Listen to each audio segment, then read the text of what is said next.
வணக்கம். ஒரு சந்தோஷமான விஷயம் கேள்விப்படும்போது குதூகலமாக இருக்கும்ல, அந்த மாதிரி ஒரு சூழலில் அந்த மாதிரி ஒரு ஸ்டேட் ஆஃப் மைண்டில் தான் நான் இருக்கேன்.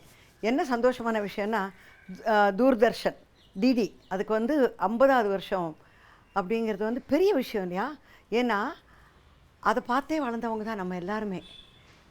இன்னும் பார்க்க போனீங்கன்னா ஒரு குறிப்பிட்ட காலம் வரைக்கும் அந்த டிடியில் இருந்த நியூஸு தான், இந்த தூர்தர்ஷனில் இருந்த ஒளியும் ஒலியும் தான் நம்மளோட ஒரே என்டர்டெயின்மெண்ட்டாக இருந்தது.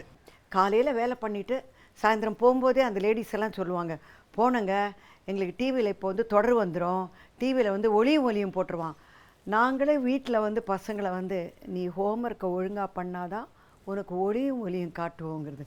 இந்த ஒளியும் ஒலியும்ங்கிற அந்த பிளாக் அண்ட் ஒயிட் இப்போ நினச்சா கூட நம்மளே அந்த காலத்தில் ரொம்ப இளமையாக ஃபீல் பண்ண ஆரம்பிச்சிடும். நான் ஒரு நியூஸ் பிரியை, மற்ற எல்லாத்தையோட நியூஸை தான் அடிக்கடி பார்ப்பேன். அந்த டிடி ஆன் பண்ணிவிட்டு அதில் இருக்கிற எல்லாத்தையும் பார்த்துட்டு ஓகே ஓகே ஓகே இதுன்னு போவேன்.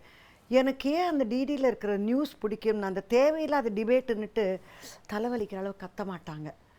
அந்த நியூஸ் வந்து ரொம்ப ஆத்தென்டிக்காக இருக்கும். இன்றைக்கி வந்து ஒரு குறிப்பிட்ட பேரை சொல்லலாமான்னு தெரியாது, ஆனால் நம்மளையெல்லாம் அந்த குரல் இழுத்தது வந்து சோபனா ரவி. அவங்க அந்த டிடியில் வந்து உட்கார்ந்த உடனே எஸ் அந்த நியூஸு உண்மையோ பொய்யோ சோபனா சொன்னால் கரெக்டாக இருக்குங்கிற மாதிரி, ஹாய் சோபனா அப்படிங்கிற மாதிரி நமக்கெல்லாம் தோண ஆரம்பித்த ஒரு காலகட்டம். அந்த டிடிக்கு இன்றைக்கி 50 வருஷம் அப்படின்னும் பொழுது ரொம்ப சந்தோஷமாக இருக்குது.